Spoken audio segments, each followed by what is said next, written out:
I'm Ryan Yamamoto. This is the Minute. 6 people have been hospitalized after a car crashed into a parklet in San Francisco. It happened at 24th and South Van Ness yesterday afternoon. Police say it all started with a police chase in Stonestown. 2 women are in custody. The victims are expected to recover. Thousands of Meta's workforce are set to be fired today. A Meta spokesperson confirmed CEO Mark Zuckerberg sent out an internal memo about plans to push out who they call low performers. The company says it will offer severance and backfill those positions. And today, NFL officials officially passed the Super Bowl torch to the Bay Area. Super Bowl 60 will be played at Levi's Stadium in Santa Clara on Sunday, February 8th.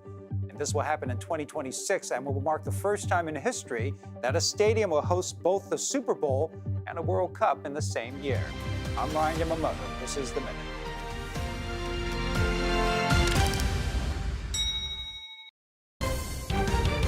You're streaming CBS News Bay Area. I hope you were able to get out this weekend. What a beautiful past couple of days it's been today, just as lovely. But you see all of the clouds off the shore. Those clouds will be bringing us some much needed rainfall, but the rain is going to create flooding concerns once again. It's going to fall in different locations with this storm system, though, than what it did with last week's storm system. So today, again, quiet. Tomorrow, some more cloud coverage, but the rain isn't going to arrive until overnight Tuesday and into very early Wednesday morning. And this will be a very quick mover, and it's not going to be crazy impactful. In fact, by Wednesday afternoon, most of us will be dry. Just a couple of clouds sticking around. It's not until overnight Wednesday and into early Thursday that the more widespread, heavy round of rain is going to arrive, continuing basically throughout the day Thursday and into early Friday before finally quieting down by later Friday and into Saturday. How much rain can you expect? Again, it's actually Southern California that's going to get in on the bulk of the moisture, and here in the Bay Area. Not great news when it comes to landslides, flash flooding threats, when it comes to burn scars down south. For us here in the Bay Area, we're also concerned about flash flooding as well. Down in the Santa Cruz Mountains, the heaviest rain is likely. We could be seeing anywhere from maybe 4 to 6 inches, 1 to 3 inches across parts of our North Bay communities, which is good news. They don't need all of the rain. Our South Bay communities haven't gotten in on nearly as much of it, though, so they could use a little bit more. Today, though, we're not going to see anything. No umbrella necessary. Tomorrow, no umbrella necessary either, unless you have any overnight plans. That's when the first wave of rain will arrive all day Thursday. It's going to be a rainy one. Make sure you grab your umbrella. Make sure you secure any loose outdoor objects. It's also going to be windy on Thursday. Things to keep your eyes on. Keep an umbrella handy and enjoy the dry air early this week while you can. Well, a police chase in San Francisco ended with 6 people going to the hospital after the car that was being pursued smashed into a parklet in the Mission District. This is just as people were out enjoying the Super Bowl. That crash happened at 24th Street in South Van Ness around 3 o'clock yesterday afternoon. Veronica Macias was there. It started over at Stonestown, we know. We know that at about 3 p.m., officers tried to stop a car that was wanted out of Berkeley, and the suspects, they took off and police followed, reaching speeds of 45 miles an hour in a chase across the city. There was a minor collision, we know, on Mission Street that resulted in no injuries. Then the car smashed into this parklet here, injuring 4 people, a family who was inside. One man we interviewed was sitting just a few feet away from it all. It was like a huge bang, and like you've kind of almost felt it. Then, because it was pretty loud in there, because you had the Super Bowl going on, the volume was pretty high, but that cut through the whole thing, and you looked out the window and you saw it, and and debris kind of flying everywhere, and it was just crazy. It's the worst thing you want to happen when you're sitting inside of a parklet. We do know that a mother and child involved. Of the 4 victims that were inside the parklet, everyone expected to be okay, including the 2 women who were in the vehicle wanted out of Berkeley. They were also taken to the hospital, then later arrested. Again, everyone expected to be okay, and we'll be learning more about the charges those women are facing. Well, today, President Trump says he will announce new 25% tariffs on all steel and aluminum imports into the U.S. That includes imports from Canada and Mexico. Canada produces about a quarter of the U.S. steel imports. Mexico supplies about half that.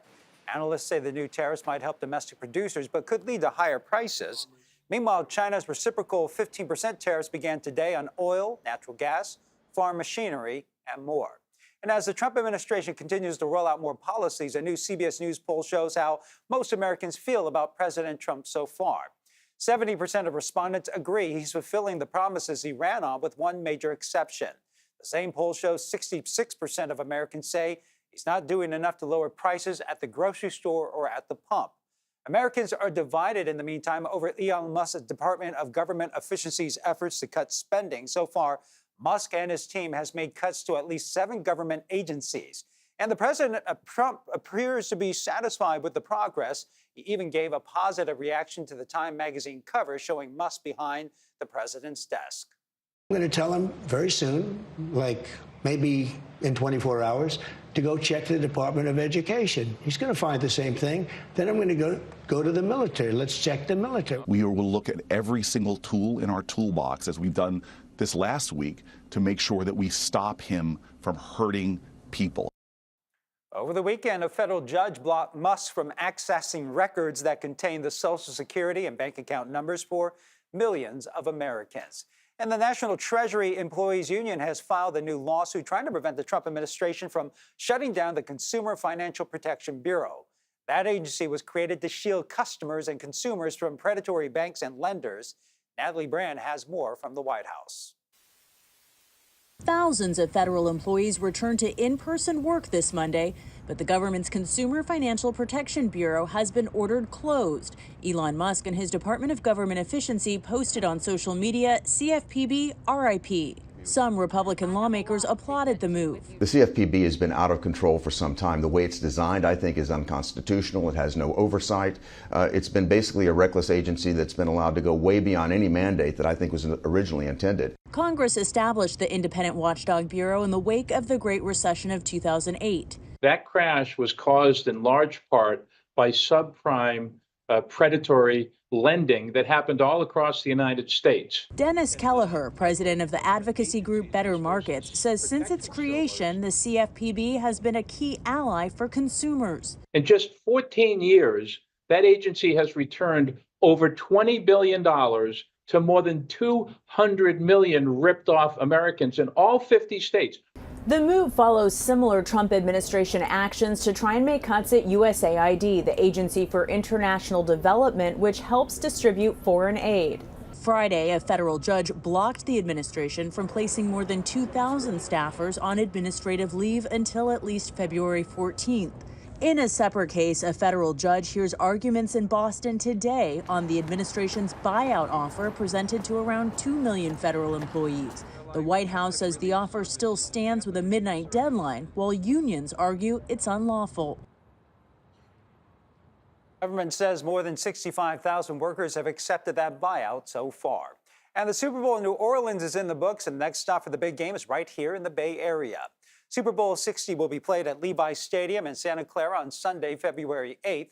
Today, NFL officials officially passed the torch to the Bay Area. The league commissioner, Roger Goodell, took part in a ceremony and news conference along with the 49ers CEO, Jed York, and San Jose Mayor, Matt Mayhem. From Louisiana to Levi's, now it's our turn to show what we've got. And we're doing things a little differently this time around. We're activating the entire region. We're showing off the technology of tomorrow. And from San Francisco to San Jose, whether residents or visitors are attending the game or not, there will be something for everyone.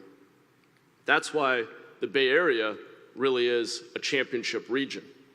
We're iconic, unifying, and on the cutting edge. And we have been for a long time. If you're watching this right now on your iPhone or YouTube or Zoom, that technology came from the Bay. If you just ask Siri or Google or ChatGPT, where the heck is San Jose? That technology came from the Bay. And if you're on X or Facebook or Instagram, also all built in the Bay, you may have noticed we've had a few rough years coming out of the pandemic, but we're well into our fourth quarter comeback. There's a new team on the field when it comes to Bay Area leadership, and we're ready to win. We're already challenging ourselves to do things differently, making our mark by infusing an innovative Bay Area spirit through the entire Super Bowl 60 experience. From entrepreneurship in the South Bay to the vibrant culture of the East Bay, to the award-winning wineries in the north and the waterfront of San Francisco, the Bay Area is a tapestry of experiences that will captivate your senses. We cannot wait to show the world the beauty and the magic that awaits them in 2026. You will have goosebumps, just like I do, every single day. Well, Levi's Stadium did host the big game once before. That, was, of course, was Super Bowl 50. That was back in 2016. Next year, we'll have it again, as well as 6 soccer matches during the 2026 World Cup. Combined, the two events are going to bring in $1 billion in economic impact. That's jobs, that's wages earned, that's tourism dollars and businesses for our local entrepreneurs. It really is going to be an exciting few months for Bay Area residents, and we're just excited to play our part. 2026 will mark the first time in history that a stadium will have both a Super Bowl and World Cup in the same year. Meanwhile, thousands of fans were out in the streets of Philly last night. Look at that. After the Eagles stopped the Kansas City Chiefs from achieving the league's first ever three-peat since Super Bowls began. The Eagles put on a defensive show, dominated the game, bringing home the Lombardi Trophy back to Philly for only the second time in franchise history. That dominant defensive performance held Patrick Mahomes and the Chiefs to just 23 yards in the first half. Mahomes also threw 2 interceptions, fumbled the ball once. The driving force behind the Eagles' defense was defensive coordinator Vic Fangio, who used to hold the same job with the 49ers. Philly's quarterback Jalen Hurts was named the MVP of the game. He threw for 221 yards and rushed for 72 with 3 touchdowns. Eagles win this one, 40-22. Still ahead on CBS News Bay Area, a local Girl Scout troop was robbed of their cookies. Now the troop is learning a valuable lesson while keeping the Girl Scout spirit. How did that make you feel to know someone took something and did not pay? That. Plus, one of Contra Costa County's largest school districts facing a familiar problem, budget crisis, how trying to make up for low enrollment. And the Sonoma County Airport has become very busy and very noisy. We're going to hear from neighbors who say the once quiet airport has become a victim of its own success. High engine pitch. It's a scream.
Taking a look at the timing again, that first wave Tuesday night, quieting down Wednesday afternoon, and then a lot of activity returning into Thursday and maybe even early Friday. Again, you could see that initial surge of moisture that's going to be moving in. This is timing overnight Wednesday and into early Thursday. Again, Thursday afternoon, although it will be cloudy, mostly dry. It's not until the overnight hours into Thursday morning that we are going to be seeing the more widespread activity and then quickly clearing out into Friday. So it really depends on the exact timing of maybe whenever you have any plans. But either way, Thursday, that's the rainy day to look for, to keep that umbrella handy and enjoy the quiet and dry conditions to kick off this week. Back to you. Well, this is the time of year when you'll see Girl Scout troops and communities all across the Bay Area selling cookies. Unfortunately, a brand new troop in Alameda had their cookies stolen by thieves this weekend while they were setting up. As Dahlin reports, it happened to a Daisy troop where the girls range from 4 to 6 years old. Tell them how old you are.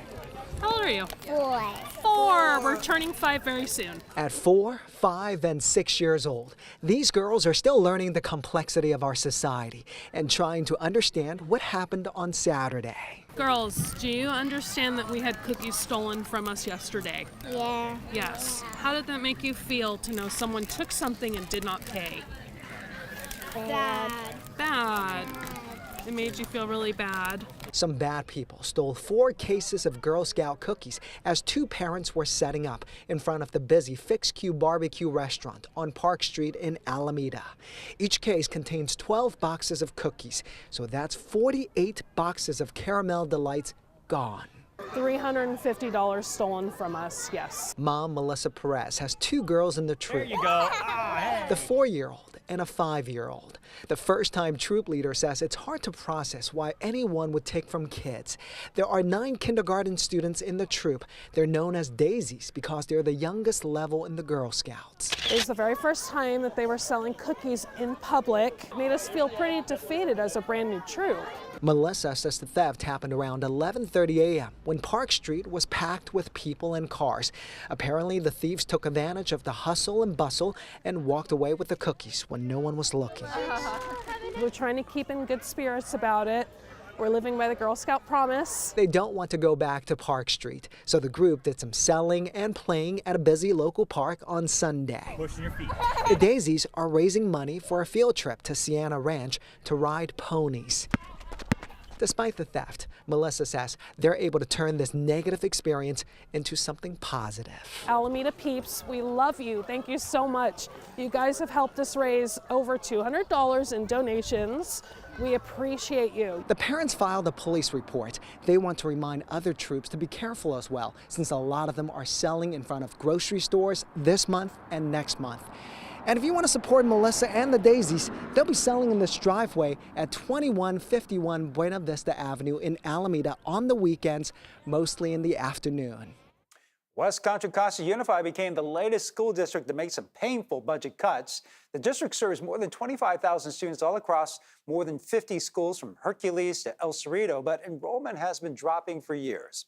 As a result, the district is planning to cut more than $13 million from the budget over the next 2 years. That includes 43 layoffs, most of them educators, as well as reductions in programs and resources. But teachers and students worry about the further cuts will hurt them and the district more in the long run.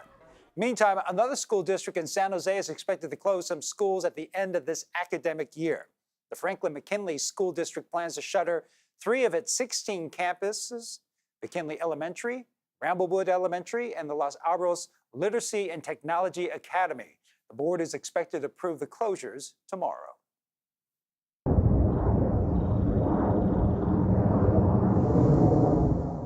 Well, there's been a sudden spike in noise complaints in Sonoma County. Some residents say they've been living in the same home for decades and never heard anything like it. It's all because of a recent shift in flight paths for planes departing from the Charles Schulz Sonoma County Airport. Kenny Choi has more on the efforts to get the FAA to quiet things down.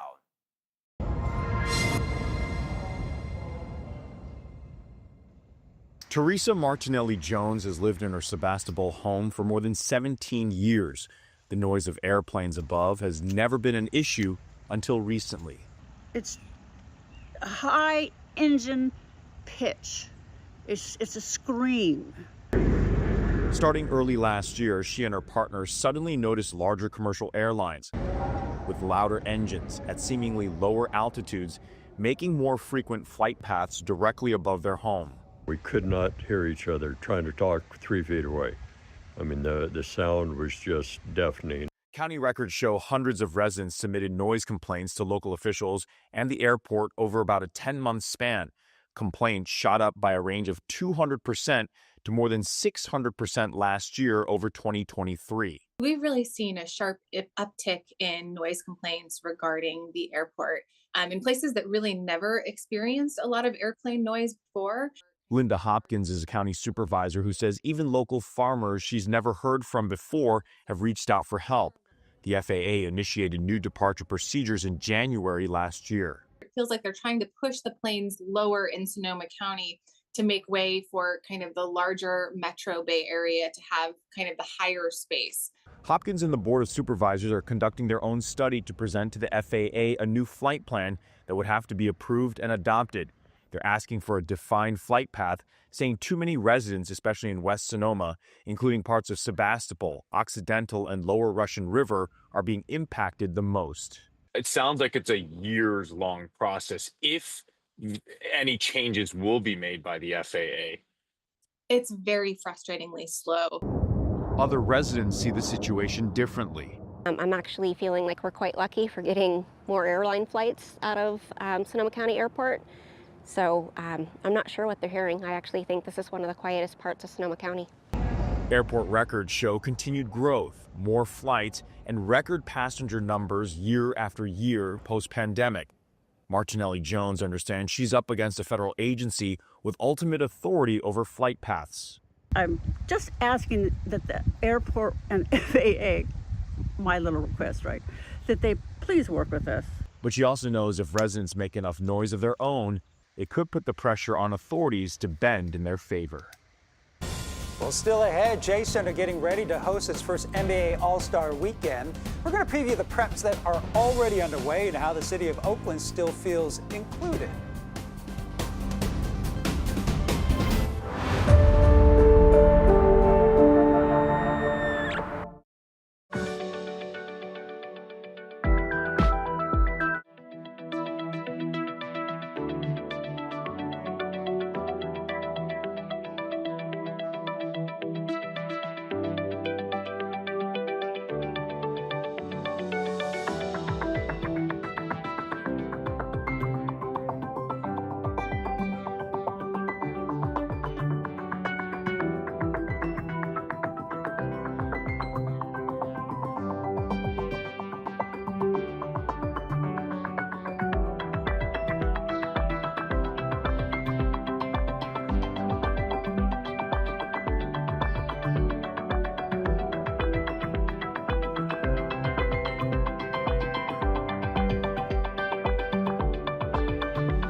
of rain again going to arrive overnight Tuesday and into early Wednesday, but most of the day Wednesday is actually going to remain dry. It's not until overnight Wednesday and into early Thursday that the more widespread activity will arrive, continuing throughout the day Thursday and even into early Friday before finally quieting down by later Friday afternoon and evening. Now, how much rain can you expect? Again, that first wave of rain not going to be nearly as impactful or as dense as that second wave of rain. We're going to be seeing overall the potential for 4 to 6 inches down near the Santa Cruz Mountains, 2 to 4 inches elsewhere. Either way, it is definitely going to be a very impactful storm system, bringing quite a lot of snow and rain across the entirety of California. You're going to need to grab an umbrella later this week, but today all you'll need are the sunglasses and the warm jacket to kick off your morning. Again, enjoy the drier weather and sunshine while you can.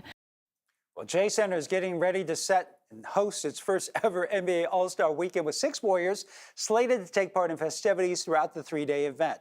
Just like the fans, businesses around Chase Center are looking forward to the rare chance of basketball in the global spotlight and to bask in that spotlight. That includes servers at the Dumpling Time restaurant. We expect it to just be continuous throughout. People want to come here just to hang out or sit outside on the risers and watch on the big screen. So we expect people to just be here at all times. Well, festivities kick off Friday with the Celebrity Game and the Rising Stars Challenge. Saturday, Chase Center will host the 3-point and slam dunk contest.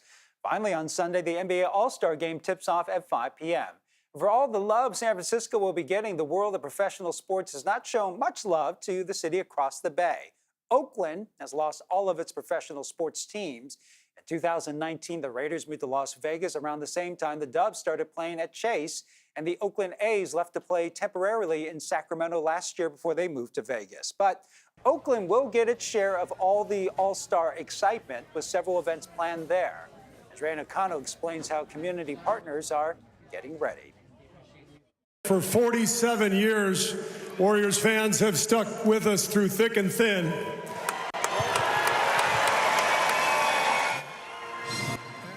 Let's be honest, most of those years have been a little thin. From 1971 to 2019, the Warriors called Oakland Arena home.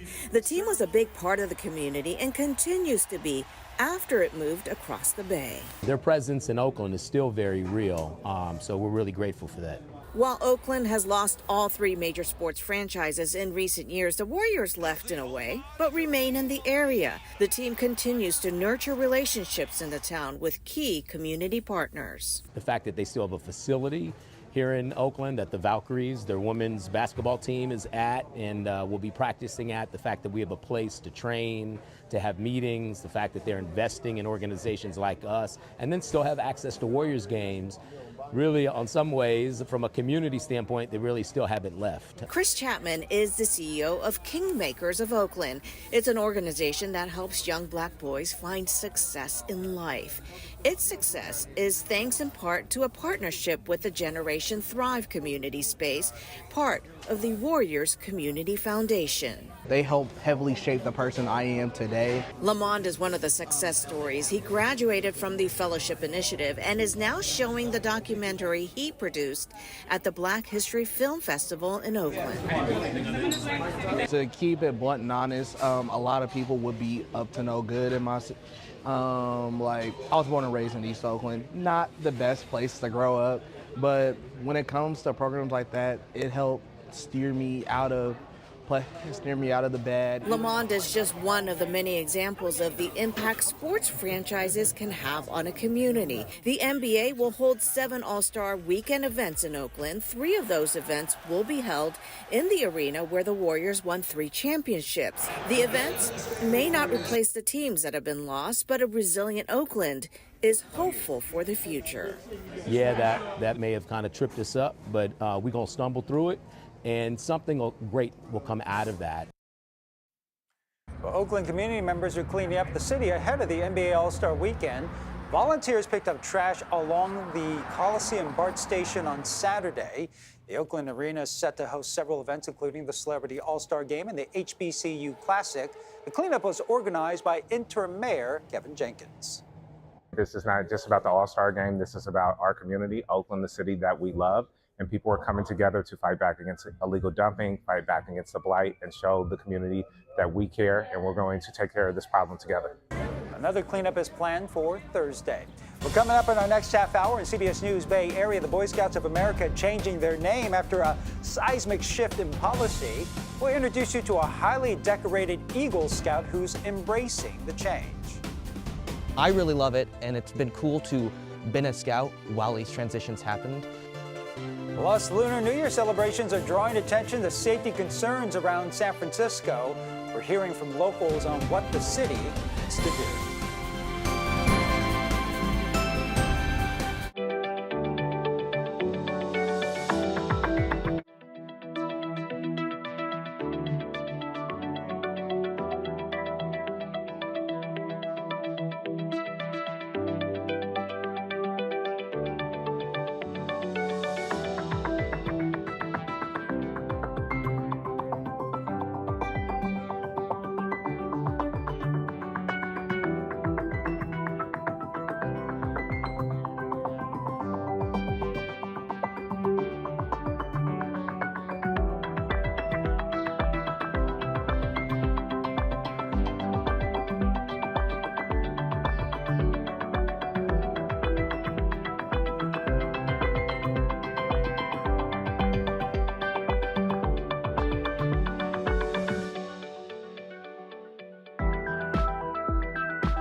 Yamamoto. This is the Minute. San Francisco Mayor Daniel Lurie set to meet with California state officials today in Sacramento.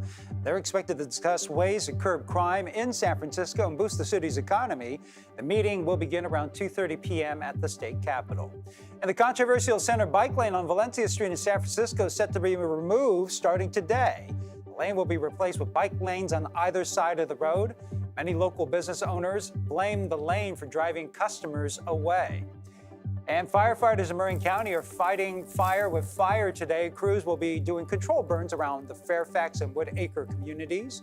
The goal is to clear out areas so emergency vehicles can get easier access to remote areas. So expect to see smoke in the area until about 4 p.m. today. The Bay Area's only primetime newscast at 8 and 9 p.m. on Pix Plus 44 Cable 12.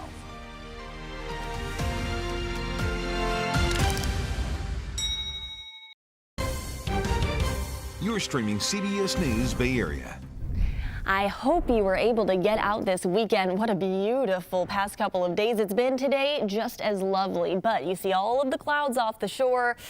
Those clouds will be bringing us some much needed rainfall, but the rain is going to create flooding concerns once again. It's going to fall in different locations with this storm system, though, than what it did with last week's storm system. So today, again, quiet. Tomorrow, some more cloud coverage, but the rain isn't going to arrive until overnight Tuesday and into very early Wednesday morning. And this will be a very quick mover, and it's not going to be crazy impactful. In fact, by Wednesday afternoon, most of us will be dry. Just a couple of clouds sticking around. It's not until overnight Wednesday and into early Thursday that the more widespread, heavy round of rain is going to arrive, continuing basically throughout the day Thursday and into early Friday before finally quieting down by later Friday and into Saturday. How much rain can you expect? Again, it's actually Southern California that's going to get in on the bulk of the moisture, and here in the Bay Area. Not great news when it comes to landslides, flash flooding threats, when it comes to burn scars down south. For us here in the Bay Area, we're also concerned about flash flooding as well. Down in the Santa Cruz Mountains, the heaviest rain is likely. We could be seeing anywhere from maybe 4 to 6 inches, 1 to 3 inches across parts of our North Bay communities, which is good news. They don't need all of the rain. Our South Bay communities haven't gotten in on nearly as much of it, though, so they could use a little bit more. Today, though, we're not going to see anything. No umbrella necessary. Tomorrow, no umbrella necessary either, unless you have any overnight plans. That's when the first wave of rain will arrive all day Thursday. It's going to be a rainy one. Make sure you grab your umbrella. Make sure you secure any loose outdoor objects. It's also going to be windy on Thursday. Things to keep your eyes on. Keep an umbrella handy and enjoy the dry air early this week while you can. The Boy Scouts of America celebrated its 115th birthday over the weekend, and the event included a major transformation, a name change. Last year, the organization announced its rebranding to Scouting America. It became official on Saturday, and Kevin Coe shows us why Bay Area Scouts and Scout leaders say this was long overdue. 18-year-old Parker Sowers is a proud Eagle Scout with at least 139 reasons why. Aviation was a fun one, which is down. Where did it go? Parker earned every merit badge possible, so finding one might be tricky. There it is. Aviation. Everything from digital technology to plumbing to hiking. It took Parker 7 years to earn them all, a feat so rare there's no official record of it. Merit badge not confirmed 596 scouts have done it, out of more than 130 million. In the Bay Area, Mike Hale knows just a handful. There's probably 4 other Eagle Scouts that have earned every single merit badge. It's very uncommon. Parker's an uncommon person. As the executive director of the Golden Gate Area Council, Hale is also overseeing a major change for his youth program across the Bay Area. The Boy Scouts of America is taking the boys out of its name, now officially called Scouting America. Hale says 10% of the tens of thousands of Bay Area Scouts are girls. Changing the name clears up any confusion. You know, some families might not sign up their daughters if it's the Boy Scouts of America. And so it's really a trademark change for us, and really kind of leads into or leans into what we stand for. There were so many girls that were participating with their brothers in the program anyway, but they weren't eligible to earn awards, which was really wrong. Once they were able to, it just seemed natural. It didn't always seem natural in its 115-year history. You know that 110 of them we've had locally. With Bay Area Scouts existing for almost as long as Scouting itself, the organization has admittedly become more inclusive as times have changed. In this world where everybody is so connected by phones, etc., I think getting the youth some of back of those core values of the past is fantastic. And Scouting, there's lots of ways to do it, but Scouting clearly is an opportunity for boys and girls to do that. As for the Scout who got everything out of his experience since he was a 3rd grader, Parker says he's grateful to be a part of Scouting history. I really love it, and it's been cool to been a Scout while these transitions happened. Some of my best friends from other Scouting, from all different walks of life, and I would have never met some of them if this change hadn't happened. I love the inclusivity of it. I think it was just a really great move on Scouting's behalf to open up its doors to more people, because it's such a great program, and I'm happy more people can experience it.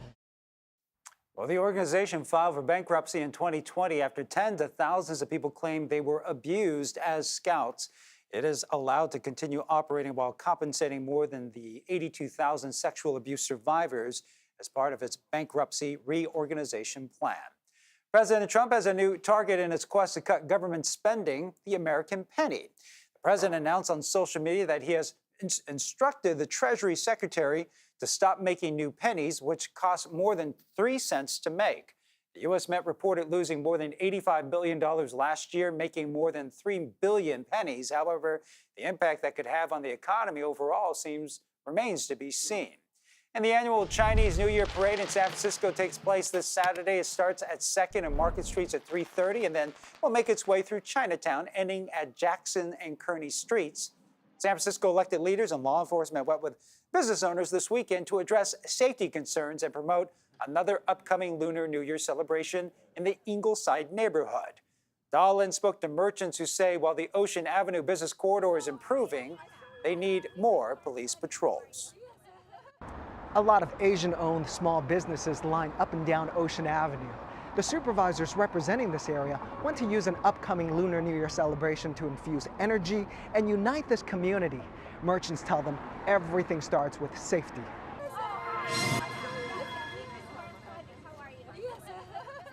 Small business owner Marilyn Lee shared her recent break-in story with Police Chief Bill Scott and supervisors Miranar Melgard and Cheyenne Chen as they toured the neighborhood. Lee says 3 incidents in 2024, the most recent on December 28th when burglars broke in late at night to her Go-Go 7 Korean barbecue restaurant. They break the glass and then they trying to bend the doors, and they come in all the camera covers. Lee says once inside, the burglars disabled security devices before taking the cash register. They cut the lines here, and then they took out the alarm pad. She was happy to share her solutions with the chief, asking for more overnight police patrol since most of the break-ins in the area have happened late at night and early in the morning. Midnight to like 3 or 4 in the morning, that's mostly things. Many businesses expressed similar concerns. A lot more homeless people now than 3 years ago, and homeless people, mentally ill people. They say daytime is fairly safe since their beloved beat officer Drew Kai Butler walks the street and provides high visibility during business hours. If I haven't said hi to 100 people, I haven't done my job today. If I haven't smiled at everybody who's gone my way, I haven't done my job today. City leaders acknowledge the call for extra resources, but are also mindful of the staffing shortage, down by about 500 cops in the city. I think safety is on everybody's mind, so we want to do everything we can to make sure people feel safe. And it's not just about the crime statistics, because you all hear me all the time talking about whether we're up or down in crime.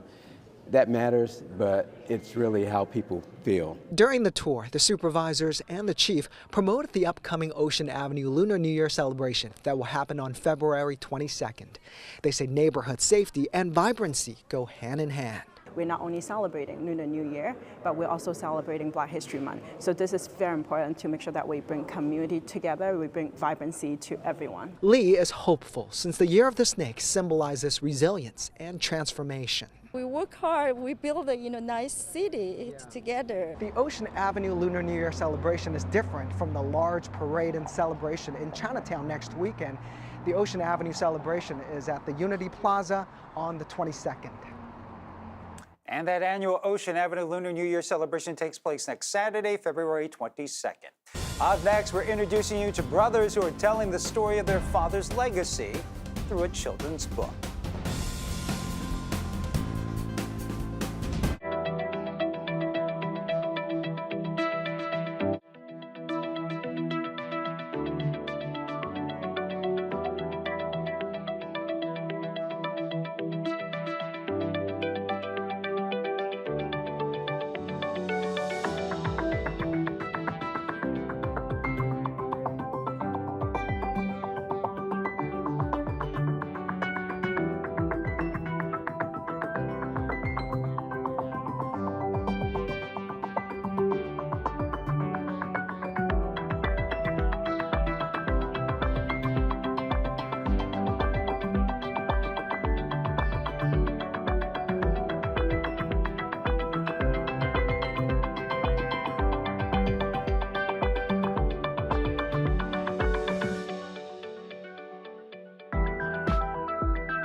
look at the timing again, that first wave Tuesday night, quieting down Wednesday afternoon, and then a lot of activity returning into Thursday and maybe even early Friday. Again, you could see that initial surge of moisture that's going to be moving in. This is timing overnight Wednesday and into early Thursday. Again, Thursday afternoon, although it will be cloudy, mostly dry. It's not until the overnight hours into wet Thursday morning that we are going to be seeing the more widespread activity, and then quickly clearing out into Friday. So it really depends on the exact timing of maybe whenever you have any plans. But either way, Thursday, that's the rainy day to look for, to keep that umbrella handy and enjoy the quiet and dry conditions to kick off this week. Back to you.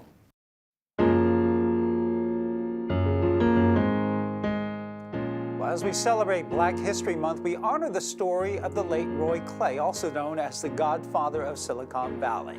His sons say the story of their father's life's journey could be a source for inspiration for a whole new generation. Our Max Darrow gives us an inside look at their new children's book. There are a lot of lessons the late Roy Clay Sr. taught his children. So it's only fitting that one of them is on the title of the book his sons Roy Jr. and Rodney wrote about his life. It's called Dream Big, the Roy Clay Sr. story. Just that image right on the front, you see anybody, you can identify with that. You just have these eyes of wonder, like, I'm going to take on the world. And that's what your dad really did. Yeah, my dad was, I guess now in today's terms, you'd call him a visionary. So it kind of symbolizes a lot of what my dad was doing throughout his life.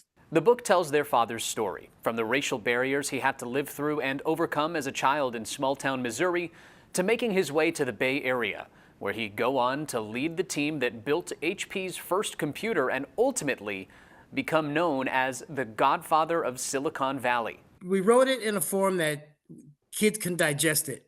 That was an intentional choice.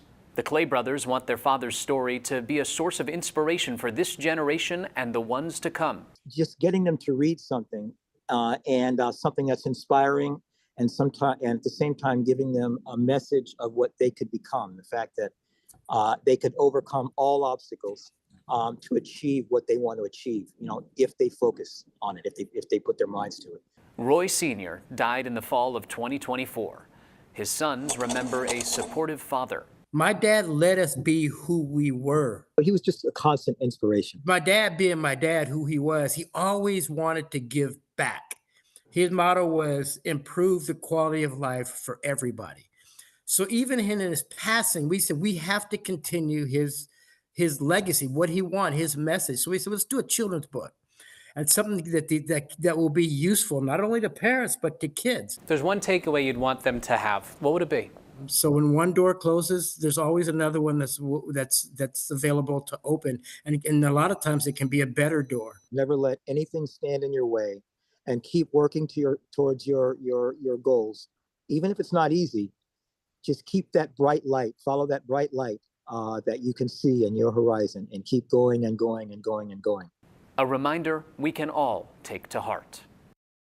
Coming up, creating a magical moment, the Bay Area prom for young people who may not have gotten the chance otherwise.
first wave of rain again going to arrive overnight Tuesday and into early Wednesday, but most of the day Wednesday is actually going to remain dry.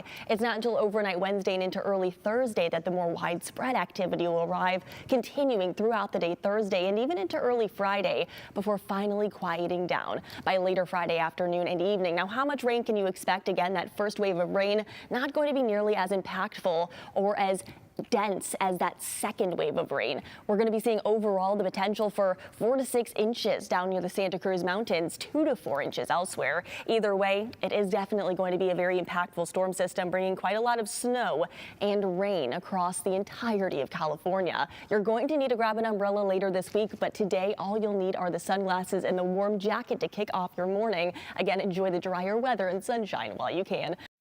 Well, a group of young people in Danville with special needs are getting the celebrity treatment. It's all thanks to the Tim Tebow's Foundation annual Night to Shine. Lauren Tom spoke with one local team who is ready to walk the red carpet for a prom they won't soon forget.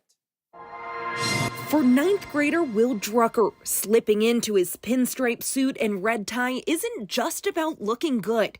It's about feeling like a hero. I choose that color because it made me look perfect. Each year, a one-of-a-kind prom creates magical memories thanks to dozens of dedicated volunteers who come together to make this night unforgettable. And for Will, it's all about the grand entrance. My favorite part is how my buddy is when I walked on the red carpet. This will be Will's second prom, and this year he's eyeing the crown. When I had Down syndrome, I'd be so special and be more important in my life. Making sure every guest feels celebrated is a top priority for the team behind the event. Volunteer Deanna Dickerson says the effort spans multiple communities, ensuring that everyone's needs are met. Even for those that sometimes maybe feel overstimulated, there's proper ways to welcome them as well and make them feel special. And there's a sensory room where we have canine dogs that are just their therapy dogs, and also mini ponies from the equine therapy equine center around that corner from here. So it's just a really cool way to love on all the participants. But beyond the fun, the glitz, and the dance floor, this night holds a deeper meaning. And it's just so special to be able to honor them at a prom where maybe they wouldn't have been able to go in their high school years, but now come as youth and adults. And it's just a special way to really care for that community. And for Will, the feeling of stepping onto the dance floor is nothing short of magical. It makes you feel happy. It's when you put them on. It's just like when you're a superstar. A superstar moment for some very special guests dressed to impress at their own night to shine. And thanks for streaming CBS News Bay Area. I'm Ryan Yamamoto. We'll be right back with your first alert forecast and a look at your top stories.